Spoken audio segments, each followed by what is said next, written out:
संविधान की बातें करते हैं और नफरत की दुकान पर मोहब्बत की दुकान का बोर्ड लगा करके घूमते हैं। मैंने आज अखबारों में पढ़ा, अमेरिका गए हुए भारत के एक अखबार के प्रतिनिधि को अमेरिका में जिस प्रकार उसके साथ जुल्म किया गया, उसने अपनी पूरी कहानी पब्लिक के सामने रख दी है। अमेरिका की धरती पर हिंदुस्तान के एक बेटे को, वो भी एक पत्रकार को, भारत के पत्रकार की पिटाई करके क्या भारत की प्रतिष्ठा बढ़ा रहे हो? भारत में अंतर्राष्ट्रीय षड्यंत्रकारी ताकतें अल्पसंख्यकों का इस्तेमाल कैसे देश को टुकड़े टुकड़े में बांट सकें, पूरी दुनिया के सामने भारत की छवि कैसे खराब हो, सिख समाज जैसा राष्ट्रवादी समाज उसको भी कैसे अपमानित कर दिया जाए, भारत में आरक्षण के लिए भड़काया जाए और भारत के बाहर जाके कहा जाए आरक्षण समाप्त हो जाना चाहिए। ये सारे षड्यंत्र उनके व्यक्तित्व के हिस्से हैं, क्योंकि अब वो एक व्यक्ति नहीं है, वो एक टूल किट है, भारत विरोधी टूल किट। राहुल गांधी वार कर चुके थे, खड़गे और बाकी कांग्रेसी दिग्गज भी। अब बारी थी और इंतजार था पीएम मोदी का। जम्मू कश्मीर की रैली में पीएम एक बार वार करना शुरू किया तो रुके नहीं। राहुल की अमेरिका यात्रा पर हमला बोला, कांग्रेस को नफरत की दुकान पर मोहब्बत का बोर्ड बताया, अमेरिका में पत्रकार से बदसलूकी पर कटाक्ष किए। इधर बीजेपी के प्रदेश प्रभारी राधा मोहन दास अग्रवाल ने राहुल को एंटी इंडिया का टूल किट कहा। खास बात देखिए, राहुल और कांग्रेस ने जो इश्यूज उठाए हैं, जैसे संविधान, धर्म, जाति, इन सबके नैरेटिव की वैक्सीन इस वॉर में नजर आती है। पर प्रश्न फिर भी रह जाता है कि राहुल गांधी ने अमेरिका में जो किया, क्या वो देश के लिहाज से सही था? क्या राहुल को आज का और इन जनरल भी भारत पसंद नहीं है? क्या राहुल एंटी इंडिया है, या फिर ये वार पलटवार प्योर पॉलिटिक्स का हिस्सा मात्र है? अगर ऐसा है तो कौन दूसरे पर बढ़त लेता दिख रहा है? इन प्रश्नों के जवाब तक पहुंचने के लिए कुछ प्रश्न पूछने होंगे और यही करेंगे आज प्रश्नकाल में। स्वागत है आप सभी का, आपके साथ मैं हूं स्वप्निल। चलिए चर्चा शुरू करते हैं। मेरे साथ जो गेस्ट जुड़ रहे हैं आपको इंट्रोड्यूस करवाता हूं।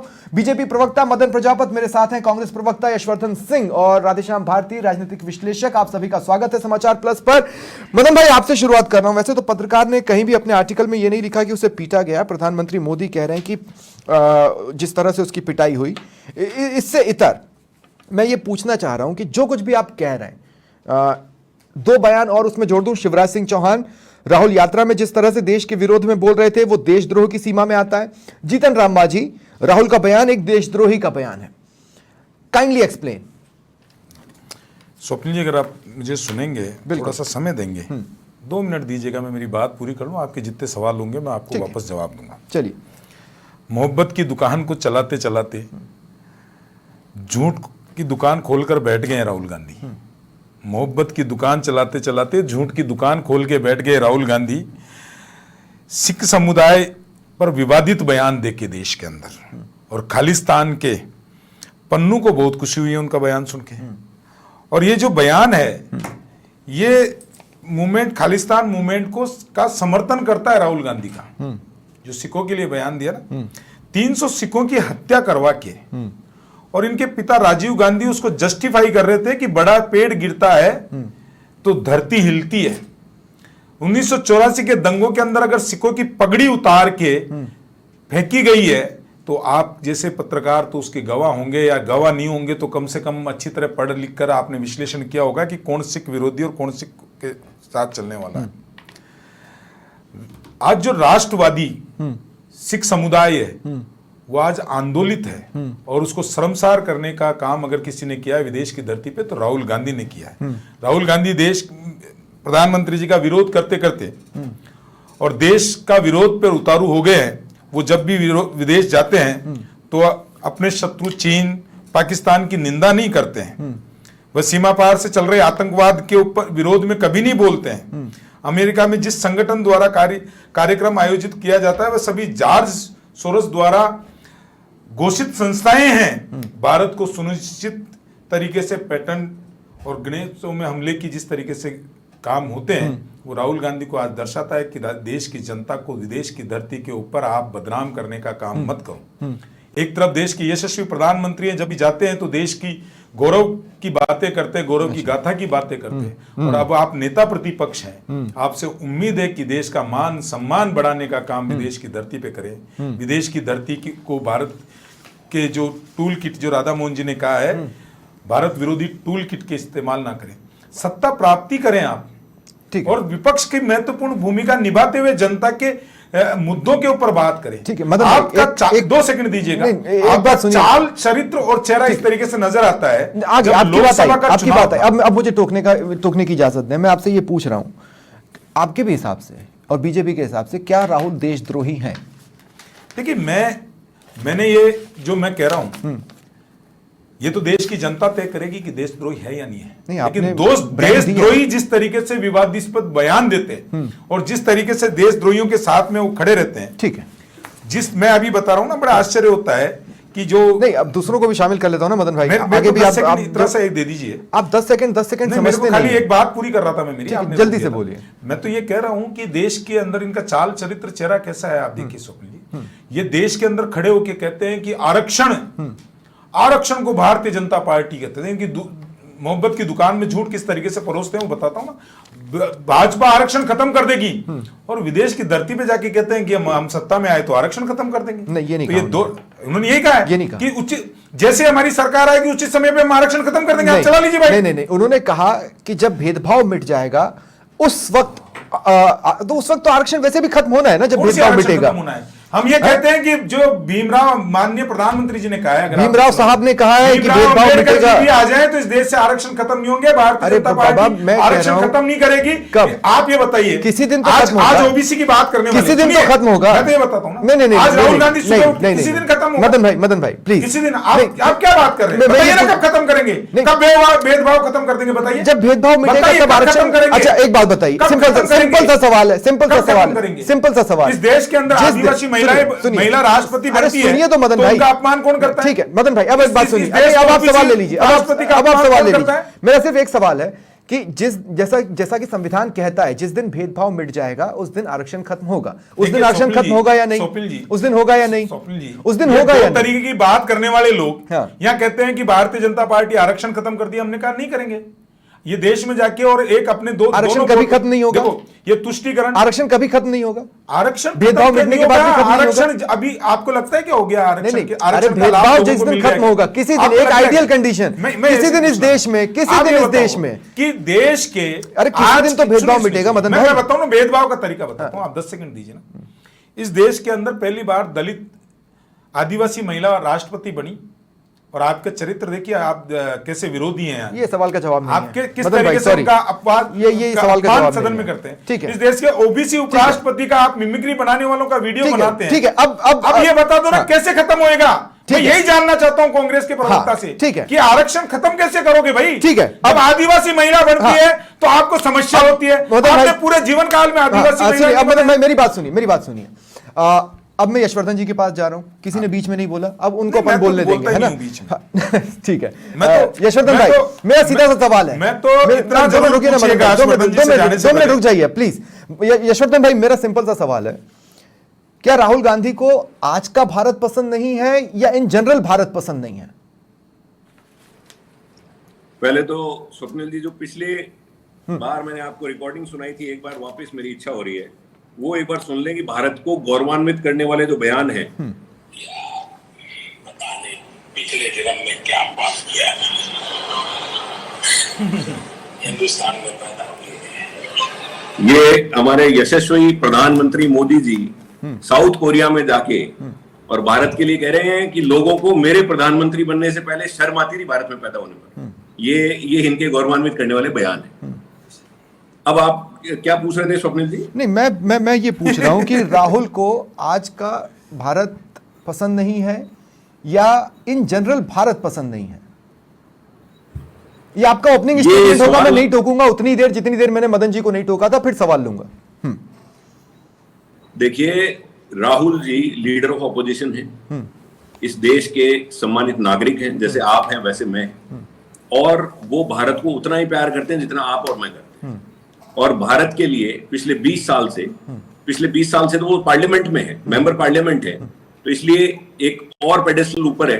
भारत जोड़ो यात्रा की हर जगह संविधान को बचाने की बात करते हैं, हर जगह जहां भी हो उस व्यवस्था को बचाने की बात करते हैं तो भारत की वर्तमान व्यवस्था से वो नाखुश हो सकते हैं, लेकिन भारत से किसी भी तरीके से नाखुश नहीं हो सकते। व्यवस्था को सुधारने के लिए लगातार वो काम कर रहे हैं, और व्यवस्था में अगर कोई कमियां होंगी तो लीडर ऑफ अपोजिशन के नाते भी, सांसद के नाते भी उनकी जिम्मेदारी है कि उन कमियों को वो पॉइंट आउट करें। इसलिए व्यवस्था के ऊपर अगर कोई टिप्पणी है, उसको यदि आप पूरे देश के विषय में जोड़ते हैं, वो बिल्कुल गलत है। अगर कोई भी जोड़ता है तो ऐसा नहीं किया जाना चाहिए, मिसकोट नहीं किया जाना चाहिए। ठीक है, व्यवस्था से मैं भी नाखुश हो सकता हूं। ठीक है यशवर्धन भाई, अब मेरी बात सुनिए, मैं बड़ा व्यवहारिक सा सवाल पूछूंगा। मुझे बहुत अच्छे से याद है, असदुद्दीन ओवैसी पाकिस्तान में थे, उनसे वहाँ के पत्रकारों ने और वहाँ के कुछ नागरिकों ने पूछा कि भाई इंडिया में तो मुसलमानों के साथ बुरा हो रहा है, तो ओवैसी ने खड़े होकर सीधे बोला कि ऐसा है कि वो आपका मैटर नहीं है, वो हमारा इंटरनल मैटर है, वो हम देखेंगे। आपसे ज़्यादा मुसलमान वहाँ पर है और हमें आपस में निपटना आता है। एक तरफ ये बयान है, दूसरी तरफ राहुल गांधी के बयान है ना, जिसमें वो बता रहे हैं कि सिख कम्युनिटी को पगड़ी पहनने में मिलेगी कि नहीं, कड़ा पहनने मिलेगा कि नहीं, गुरुद्वारा जाने मिलेगा कि नहीं। ये इन दो में ना देखिए दो सेपरेट इंडिया नजर आते हैं। ये मैं इसलिए कह रहा हूं कि अब वो भीड़ भारत की क्या इमेज लेकर आएगी, कभी भी इंडिया आएगी तो, है ना। हमने एक गलत इमेज तो पोर्ट्रे कर दी, एक गलत टाइप का स्टेटमेंट देके, वर्ड्स कुछ और होते, सिनेरियोस कुछ और होते, बात अलग हो जाती। स्वप्निल जी, कंटेक्स्ट क्या था? कंटेक्स्ट ये था कि एक पॉलिटिकल पार्टी भारत के संविधान के खिलाफ जाके अपनी प्राइवेट मीटिंग्स में, या हो सकता है कि पब्लिक मीटिंग्स में भी, इनके वक्ता लगातार ये कहते हैं कि हम एक धर्म का राष्ट्र बनाएंगे, एक धर्म का हिंदू राष्ट्र बनाएंगे। नहीं बोलते हैं, नहीं बोलते हैं, मैं बता रहा हूं, इनके बहुत सारे, मैं तो इनकी जितनी मीटिंग्स होती हैं उनमें सारी बातों में हिंदू राष्ट्र बोलते हैं कि नहीं बोलते हैं? ये एंटी माइनॉरिटी सेंटिमेंट खड़ा करते हैं। माइनॉरिटी नहीं, हिंदू राष्ट्र होना नहीं। दो सेकंड मैंने कहा ना मैं व्यवहारिक बात करूंगा, 2 मिनट मैं बहुत व्यवहारिक बात करूंगा। हिंदू राष्ट्र होने का मतलब ये कहां है कि दूसरे धर्मों को डरना चाहिए? पहली बात तो क्या हिंदू राष्ट्र संविधान सम्मत है? नहीं हो, देखिए वो अलग, आपने जो बात पूछी, मैंने कहा ना मैं सिर्फ व्यवहारिक सवाल पूछ रहा हूं, व्यवहारिक सवाल पूछ रहा हूं। असंवैधानिक नहीं, अगर कोई हिंदू राष्ट्र भी बना तो हिंदू राष्ट्र तो सबका सेवियर होगा ना, एक कॉन्सेप्चुअल लेवल पर। नहीं, अरे भाई ऑपरेशन कैसे हो सकता है हिंदू राज्य, हिंदू राष्ट्र ऑपरेशन कैसे हो सकता है? ये बात ही असंवैधानिक है। बात असंवैधानिक है, लेकिन मैंने इसीलिए कहा व्यवहारिक या कॉन्सेप्चुअल लेवल पर बताइए ना, हिंदू राष्ट्र ऑपरेशन कैसे हो सकता है? हाँ, इस वाक्य से माइनॉरिटीज में भय पैदा होता है कि ये डोमिनेंस की बात करते हैं, एक पर्टिकुलर रिलीजन की डोमिनेंस की बात करते हैं। ठीक है। एक बात और, मैं कास्ट वाले बात पर भी पूछ रहा हूं, मैं नहीं कह रहा हूं। अशोक चांदा ने एक वक्त कहा था, आपको याद होगा, कि उनके पिताजी उनसे कहा करते थे, गुर्जर से झगड़ा 3 पीढ़ी तक चलता है, मेरी छवि धूमिल करने वालों को उनकी गलती का एहसास जरूर करवाऊंगा। अरे भाई, किसी का आपसे झगड़ा हुआ, उसमें खुद को गुर्जर बताकर बोलना जातिवादी मानसिकता है? नहीं है तो क्या है? मैं ये कह रहा हूं कि क्या कास्ट की मानसिकता कांग्रेस में बहुत ज्यादा घर नहीं कर गई है?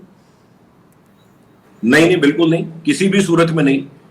आप तो, मैं पिछली डिबेट में मैंने कहा था कि 46 से 49 में कॉन्स्टिट्यूएंट असेंबली की डिबेट्स हुई थी, मेरे पास पूरे वॉल्यूम पड़े हैं। ठीक है, पढ़ने पर आपको पूरा पता लग जाएगा कांग्रेस की आइडियोलॉजी क्या है। ठीक है यशवर्धन जी, मैं आऊंगा आपके बस। अब नहीं, 2 सेकंड सुनिए ना मेरी बात। मैं सिर्फ इतना कह रहा हूं, राधे श्याम जी बचे हुए हैं, उनको भी डिबेट में शामिल कर लें, फिर मैं आपके पास आता हूं। राधे श्याम जी, राहुल गांधी का ये पूरा जो अमेरिका दौरा रहा है, वो उसका विवादों से भयानक तरह से नाता जुड़ा रहा। इसे किस पर्सपेक्टिव में देखा जाए, खासकर तब जब प्रधानमंत्री मोदी ये कह रहे हैं कि एक पत्रकार के साथ कांग्रेस ने घेर कर क्रूरता की है। अच्छा, मानसिक क्रूरता तो समझ में आती है, पत्रकार के आर्टिकल के हिसाब से शारीरिक क्रूरता नहीं की गई है, लेकिन ये सारी चीजें कहीं से भी सही बैठती नहीं दिखती। राधे श्याम जी, देखिए स्वप्निल जी, टेक्सास के एक सिटी में, और उन्होंने पहले जो रजत शर्मा इंडिया टुडे के जो पत्रकार थे, उन्होंने सैम पित्रोदा से अपने, मुझे ऐसे लग रहा है कि उनके अच्छे संबंध थे, और उन्होंने उनसे समय मांगा, उन्होंने जो है उसके लिए, इंटरव्यू के लिए समय दिया। वो जब सैम पित्रोदा के घर गए, निवास पे गए, उन्होंने लिखा है, वो एक आलीशान वो था, और सारा ऐसा को उन्होंने वर्णन किया है उसका। और उन्होंने कहा कि मैंने 4 सवाल पूछे, तो 4 सवालों का जवाब बड़े उन्होंने ढंग से दिया है सैम पित्रोदा ने। 5वां सवाल जब ये किया गया कि क्या बांग्लादेश में जो हिंदुओं के साथ अत्याचार हुआ, जो नरसंहार हुआ, उसका भी प्रश्न राहुल गांधी संसद में उठाएंगे क्या विपक्ष के नेता की हैसियत से? अमेरिकी सांसदों के सामने।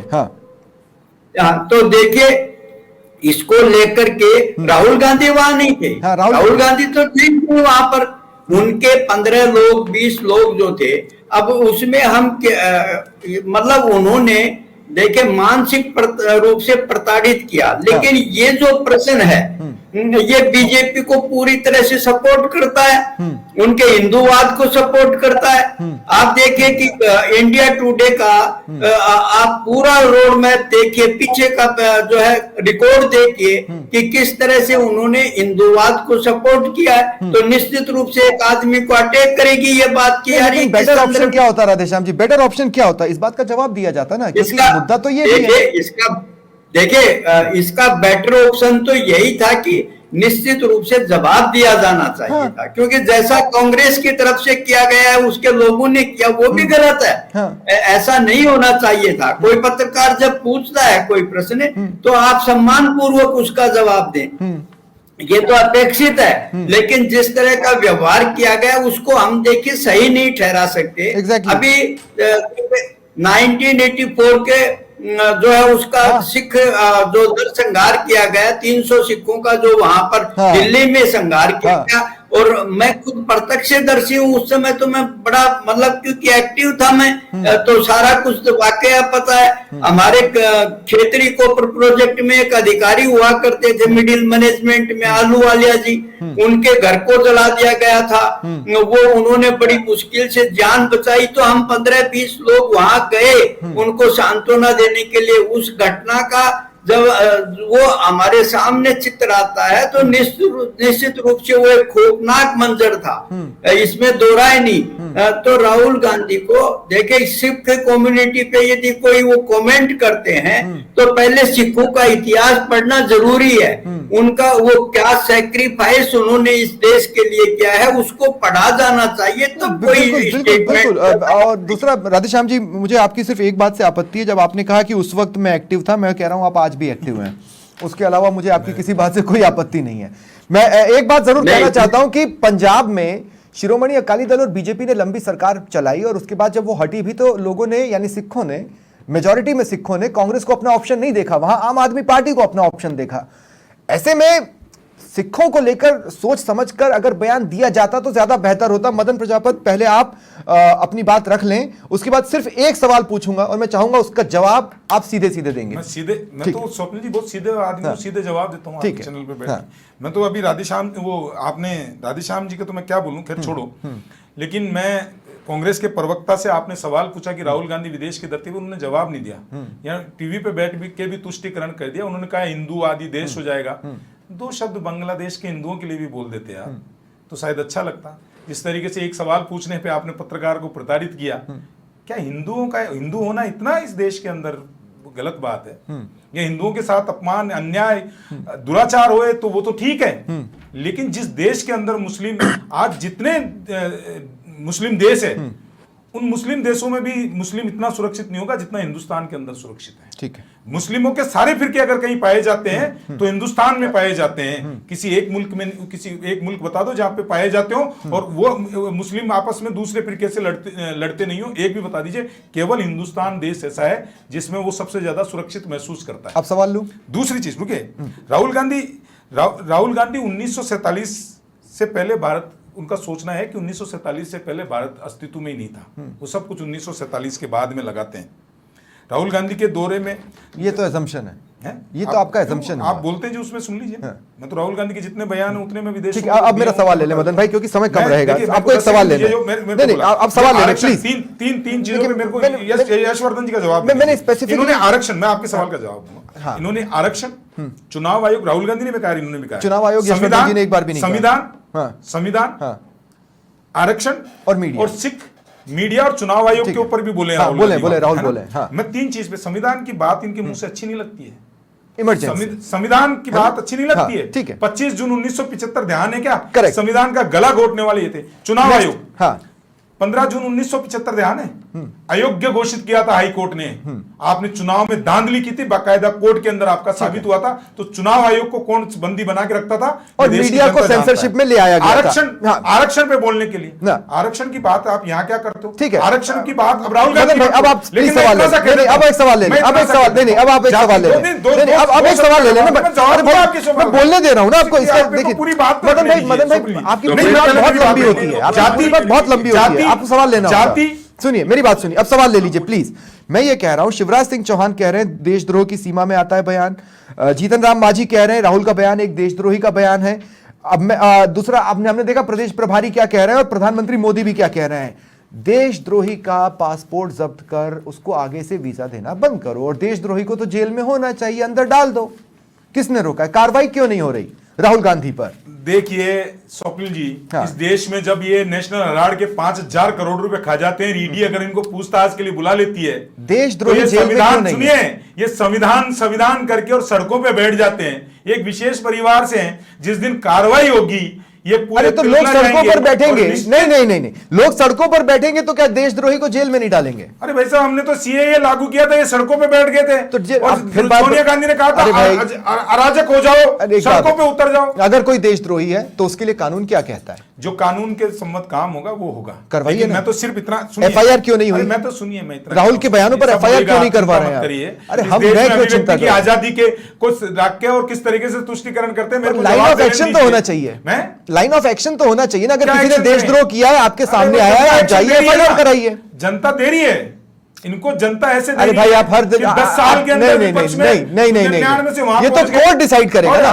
एक भी देशद्रोही है तो कोर्ट डिसाइड करेगा। करेगा, जनता क्यों डिसाइड करेगी? तो करेगा। स्वप्निल जी, आप एक चीज पे मेरे को जवाब मैं दे रहा हूं, पूरी जवाब करने दीजिए, मेरा आपसे अनुरोध है। ये जाति की बात कर रहे थे, मैं उसका भी जवाब रहे हैं क्योंकि देशद्रोही की जवाब दूंगा ना। इनकी तो हरकतें देशद्रोही वाली है भाई, आपको सारा देश को बदनाम करने का काम कौन कर रहा है? मैं बयान, अब आप आ रहे हो तो मैं बयान पढ़ देता हूं। मई 2022, ब्रिटेन सीबीआई ईडी की तुलना किससे करी? किससे करी? पाकिस्तान की एजेंसी से करी इन्होंने, सीबीआई और ईडी की। ये देशद्रोही नहीं है क्या? अपनी संस्थाओं का आप तुलना किस देश से कर रहे हो? पाकिस्तान की जैसी संस्थाएं हैं क्या हमारी? दिसंबर और बता देता हूं, मार्च 2023 ब्रिटेन के अंदर क्या बोला इन्होंने? उन्होंने बेरोजगारी, महंगाई, चीन मीडिया के ऊपर विवादित बयान दिया। चीन की अर्थव्यवस्था इनको ज्यादा अच्छी लगती है, चीन का मीडिया इनको ज्यादा अच्छा लगता है, चीन ज्यादा समृद्ध लगता है। और यही राहुल गांधी पाकिस्तान के अंदर से, वहां से आतंकवाद को परोसा जाता है, कभी उसका विरोध क्यों नहीं करते? चीन का विरोध क्यों नहीं करते? तो यह दिखाता है कि आपका प्रेम कैसा है। और सुनिए स्वप्न जी, अंग्रेजों के जमाने की पार्टी है, अंग्रेजों के जमाने की पार्टी है, डिवाइड एंड रूल के ऊपर है, ये जाति की बात करते हैं। याद होगा इंदिरा गांधी का जवाब? ठीक है, अब आ गई मदन भाई, अब रुक जाए। ठीक है, अब रुक जाइए, ठीक है, सुविधा अनुसार हिंदू बनते हैं, रुक जाइए, गाली देते हैं, रुक जाइए। वोट होता है तो अरे भाई अब तो रुक जाइए, अब तो रुक जाइए, अब रुक जाइए, ये सुविधा अनुसार, अब रुक जाइए मदन भाई, हाँ रुक जाइए। अब यशवर्धन जी अब यशवर्धन जी से भी बोल लेते। यशवर्धन भाई मेरी बात सुनिए, रोका मत कीजिए, भूल जाते हैं, याद करके आते हैं। नहीं ठीक है, नहीं ये कोई बात नहीं, कमेंट नहीं, पर्सनल कमेंट नहीं यशवर्धन भाई, पर्सनल कमेंट नहीं प्लीज। नहीं मैं नहीं करवा रहा हूँ, मैं नहीं करवा रहा हूँ। मदन जी रुक जाइए, ठीक है, 2 मिनट रुक जाइए। अरे भाई रुक जाइए भाई, 2020 इटली के अंदर, अच्छा मैं तो सारे बयान बता, ठीक है, नहीं ठीक है, अक्टूबर 2000, अरे 2 मिनट रुकिए ना मदन भाई, और बताता हूं, हम सवाल नहीं ले पाएंगे, क्या फायदा है? 2 मिनट रुकिए ना यशवर्धन भाई मेरे अंदर 2018 ठीक है दादा, ठीक है यशवर्धन जी मेरा सवाल लीजिए। अब आप मेरा सवाल बहुत सिंपल रखूंगा। मैं ये नहीं कह रहा हूं कि राहुल गांधी, अब मैं ये कह रहा हूं कि क्या टीम राहुल को भारत पसंद नहीं है? क्या टीम राहुल इंटॉलरेंट है? क्योंकि उस इंटरव्यू के दौरान जो हुआ एक सवाल था, उस सवाल का जवाब दिया जाना चाहिए था। मुझे लगता है राहुल को आके सफाई देनी चाहिए, इसलिए देनी चाहिए कि उस सवाल को नकारा क्यों गया, और दूसरा उनके लोगों ने या उनकी टीम के चेहरों ने पत्रकार को घेरा क्यों, उसके मोबाइल को लेकर या उसकी यूनिट्स को लेकर क्यों किसी चीज को डिलीट करने की कोशिश की गई? स्वप्निल जी, पत्रकार पूरी जनता को जागरूक करने का सबसे बड़ा माध्यम है। पत्रकार का निर्भीक होना जरूरी है, और पत्रकार को अपने कानूनी हक को यूज करना बहुत। अच्छा नहीं तो सवाल में गलत क्या था? वो कौन सा अपने हक से बाहर गया? बांग्लादेश के हिंदुओं के लिए दर्द नहीं अरे है। मदन भाई इसलिए रुकिए ना गलत यार, बात है। आपको मैंने पूरा बोलने दिया, उसके बाद अब आप ऐसा कर रहे हो। यशवर्धन जी, आप बोल रहे थे तो हम बोलेंगे बीच में। नहीं नहीं, आज यशवर्धन जी आप मुझसे बात कीजिए। हाँ अरे ठीक बड़ा है। दर्द आ रहा है। अरे मदन भाई हिंदुओं की बात करने 2 पे मिनट रुक गुस्सा मत हो मेरे जाइए, भाई। 2 मिनट रुक जाइए। मेरे को मालूम है नहीं हिंदुओं के- नहीं नहीं हिंदुओं के नहीं नहीं मदन जी प्लीज, मदन जी इनको चुप करवाइए। हाँ, हो गया यशवर्धन भाई, बोले आप मुझसे बात करें। यशवर्धन भाई मेरी बात सुनिए, मेरी बात सुनिए। मैं आपसे ये कह रहा हूं वो सवाल था, सिंपली ये कह रहा हूं, वो सवाल था। पत्रकार को अपने लीगल राइट्स को यूज करना चाहिए। उसने उन्होंने जो भी आरोप लगाए हैं हाँ। उनको तुरंत पुलिस में उसकी रिपोर्ट करनी चाहिए, दोषियों के नाम लिखवाने चाहिए, दोषियों के हुए खिलाफ कार्रवाई नहीं, पर पुलिस में रिपोर्ट करनी नहीं नहीं, लेकिन एक बात मैं बोलूं यशवर्धन भाई, अब वो कानूनी राह पकड़ते हैं या नहीं पकड़ते हैं, वो चैनल कानूनी राह पकड़ता है या नहीं पकड़ता है मुझे नहीं पता, लेकिन मैं इसे कांग्रेस द्वारा मीडिया पर हुआ दूसरा बड़ा हमला कह रहा हूं। ये मैं इसलिए कह रहा हूं कि एक बड़ा हमला इमरजेंसी के दौरान कर चुके हैं आप लोग, और दूसरी बार भी सवाल पूछने से आप लोग रोकते ही नजर आए हैं, जबकि आप मीडिया को लेकर केंद्र पर आरोप लगाते रहे। विदेशी धरती पर सर हुआ ये। उन्होंने जो आरोप लगाया हाँ। उसकी पुलिस की जांच जरूरी है। उनको पुलिस में जाकर उसकी एफआईआर करवानी चाहिए, पुलिस से जांच करवानी चाहिए, और अगर जांच में दोषी पाए जाते हैं तो मैं बिल्कुल मानने को तैयार हो जाऊंगा। उनके कहने मात्र से मैं मानूंगा नहीं। लेकिन बंद कमरों में देखिए, बंद कमरों में आपके प्रवक्ता भी आरोप लगा रहे हैं आप लोगों पर। और 5वां सवाल पूछा। नहीं यशवर्धन भाई, 5वें सवाल का भी सैम पित्रोदा ने जवाब दिया है। नहीं यशवर्धन भाई, 5वें नहीं सवाल सैम पित्रोदा ने तो बाद में कह दिया कि मेरे जाने के बाद वहां क्या हुआ मुझे नहीं पता। लेकिन मैं आपसे एक बात कह रहा हूं यशवर्धन भाई कि बंद कमरों में जब कांग्रेसी होते हैं तो एक तरह का आरोप तो राधिका खेड़ा भी लगा चुकी हैं, एक तरह का आरोप तो दूसरे प्रवक्ता भी लगा चुके हैं कि बंद कमरों में हमारे साथ क्या होता था। चतुर्वेदी, स्वप्निल जी, बंद कमरे में या कहीं भी कोई बात हुई हो, उनको लीगल एक्शन लेना चाहिए कि नहीं लेना चाहिए? लेना चाहिए ना।